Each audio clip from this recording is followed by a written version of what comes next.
Hi, and welcome back to Evita, the rhythm of my heart. Thank you so much for watching. If you're new to my channel, remember to subscribe, like, and share my videos. And remember to hit that bell so you can get notified every time I upload new videos. Today, I'm going to be sharing with you one of my favorite side dishes, Arroz Griego. The translation for that will be Greek rice, although I'm not really sure what the connection between Greek cuisine and the name really is. So that will be a little homework for you. I'm going to take you through the step-by-step of how to make this delicious rice. And it is one of the most commonly used side dishes in my uncle's catering business for weddings and parties. And you'll find this particular rice to be their side dish of choice. So when I come back, I'm going to take you through this easy step-by-step on how to make this delicious Arroz Griego.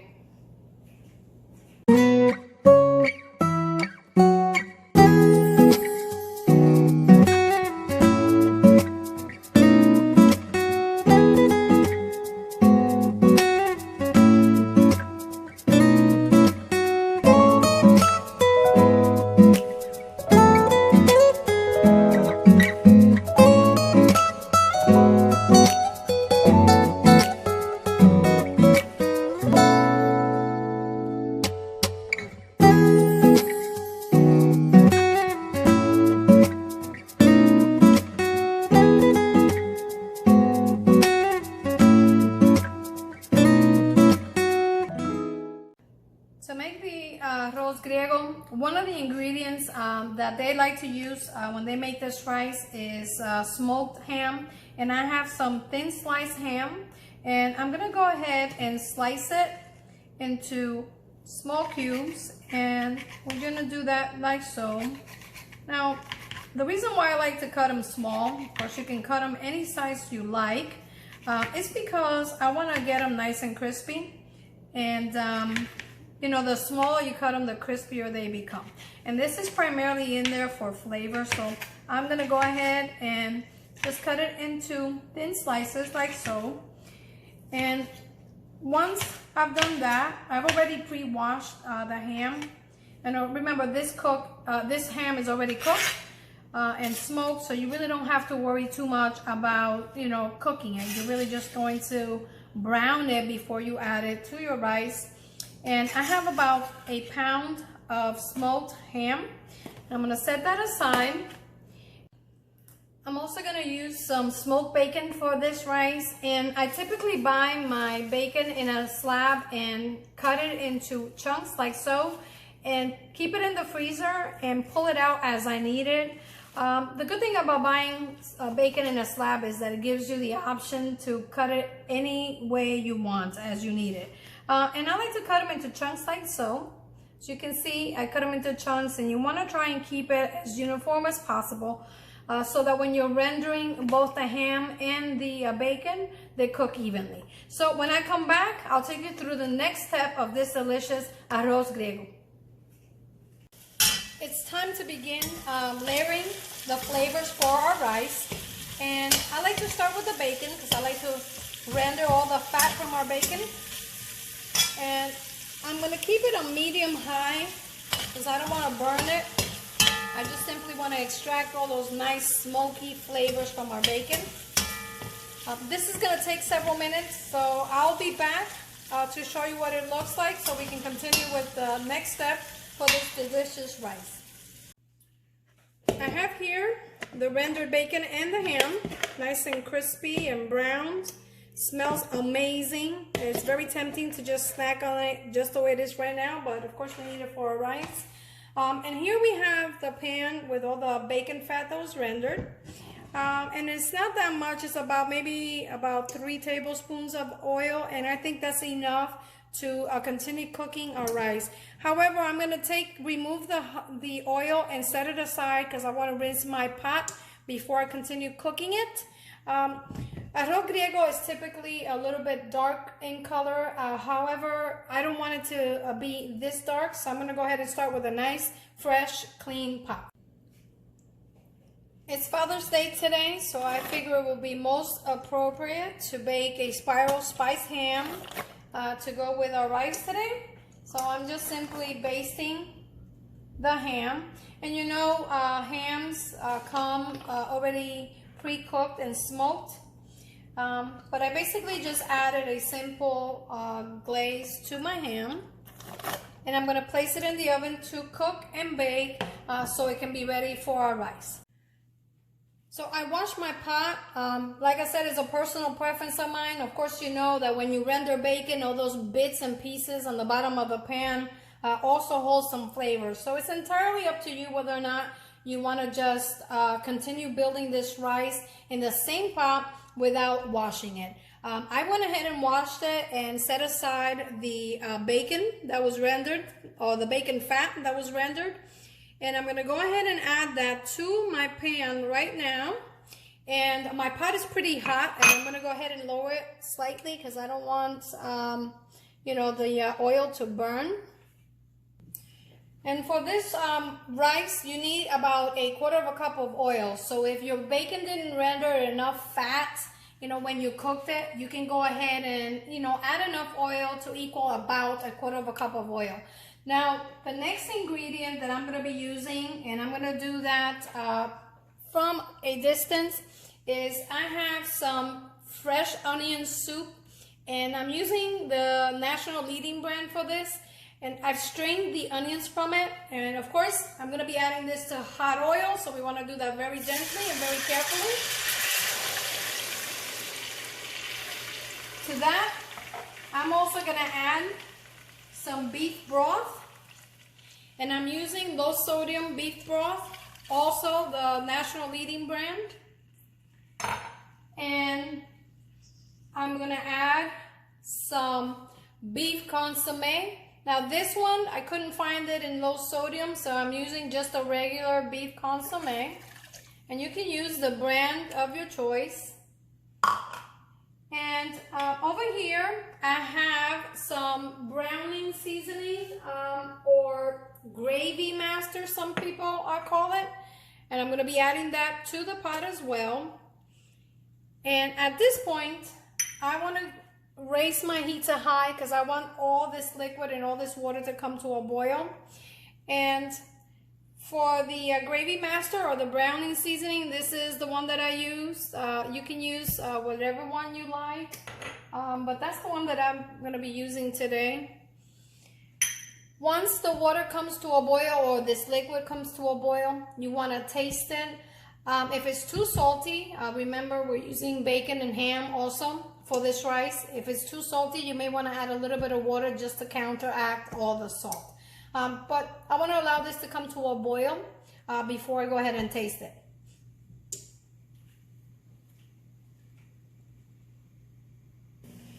Now that it's fully come to a boil, I'm going to go ahead and taste it and check for salt. Let's see. It's perfect. And I added about 1/2 cup of water, by the way. I forgot to mention that. And now we are ready to add our rice to our liquid. And we're going to do that. You know, I always like to wash my rice, and I like to rinse it before adding it. But it's up to you. If you don't want to rinse your rice, you don't have to. Remember that if you adjusted the liquid and added more water to the broth to adjust it to your taste or your preference, you also have to adjust the amount of rice that you use for this recipe. But as always, I give you a basic recipe on the description box below. And guys, remember, if you haven't done so already, to subscribe, like, and share my videos so that I can continue sharing these videos with you. It is a lot of fun making them for you, and I love to hear the comments from you guys. I'm very excited and, you know, super psyched that you guys are really enjoying my channel. So I'd like to take this opportunity to thank you all for your support. Now I'm going to continue cooking the rice until the liquid evaporates by 2/3. So when I come back, I'm going to show you what that looks like. And right now I'm cooking the rice and all the liquid on high, because we definitely want this rice to be fairly loose, or granoso as we call it. So I'll be back once that's done. At this point, the liquid has reduced by 2/3, as you can see. And now I'm going to lower my heat to low because I don't want to burn my rice. And I'm also going to stir the rice, bringing it up from the bottom up, like so. There we go. And we want to stir well.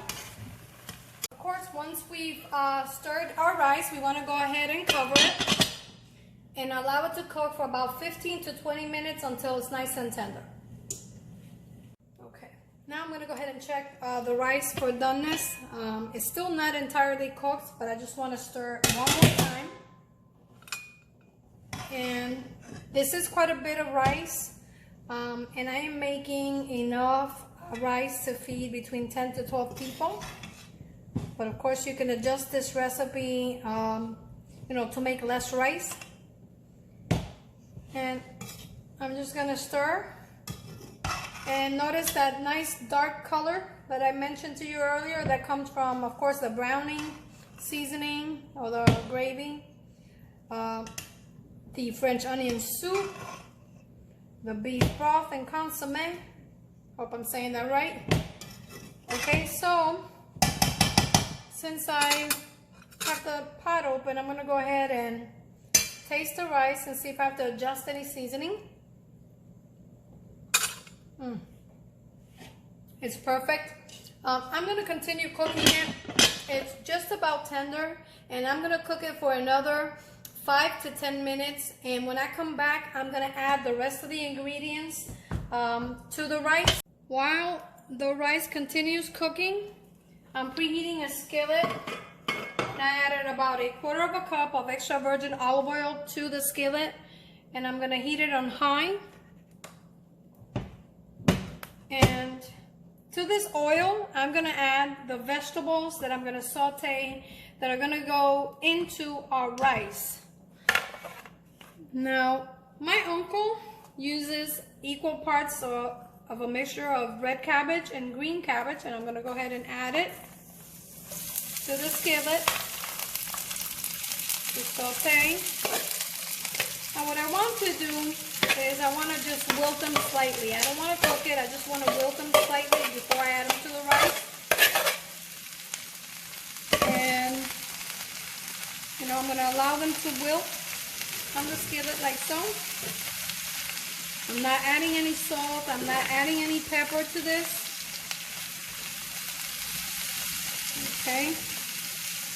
And this is going to take a few minutes, so when I come back I'll show you what that looks like.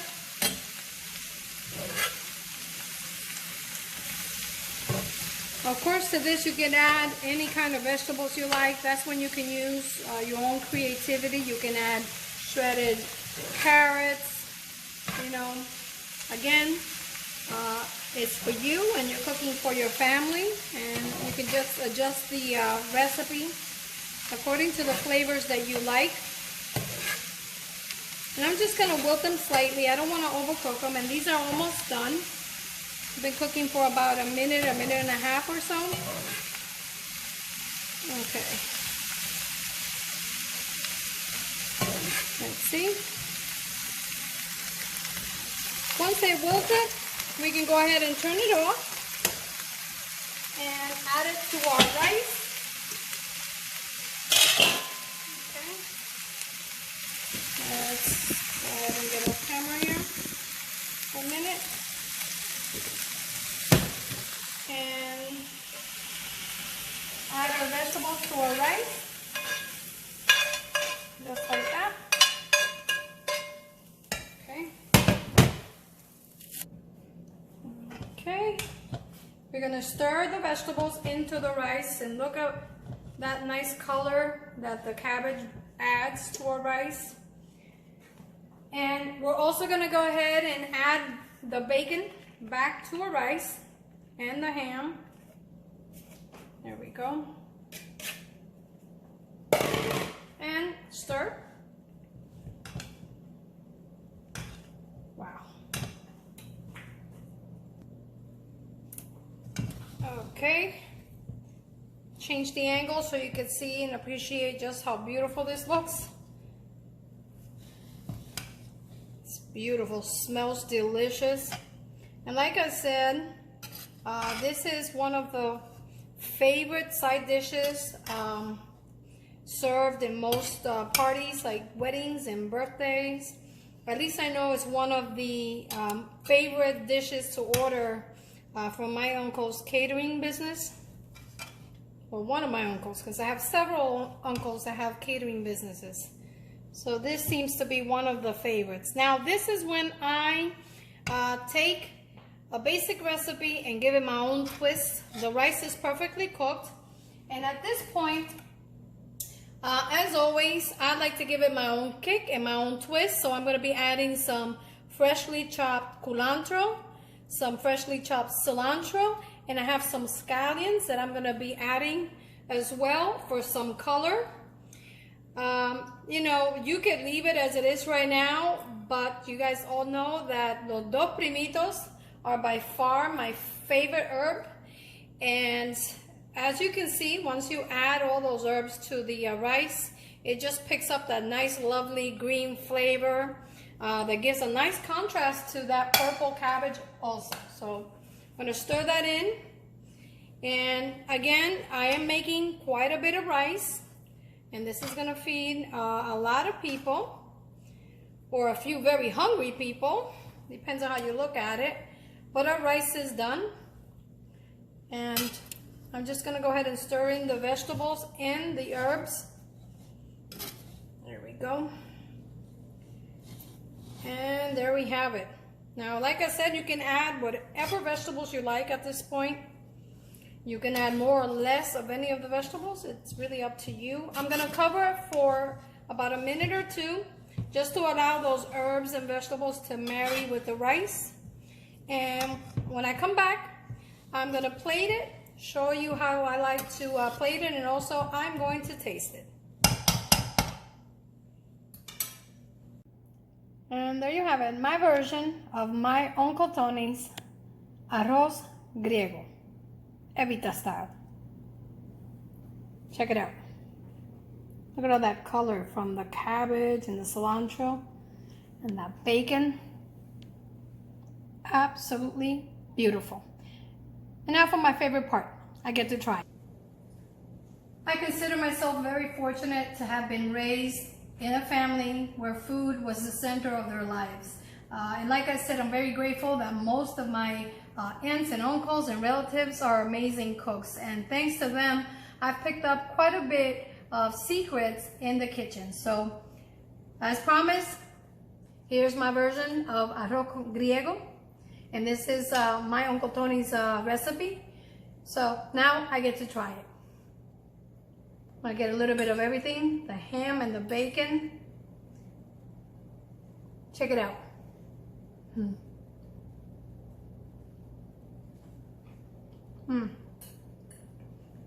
It's surprisingly not salty at all. The only salt content in this dish comes from the bacon and the ham, and of course the processed soups, but it's amazingly not salty at all. So that's very good. And like I said, you can always adjust the flavors.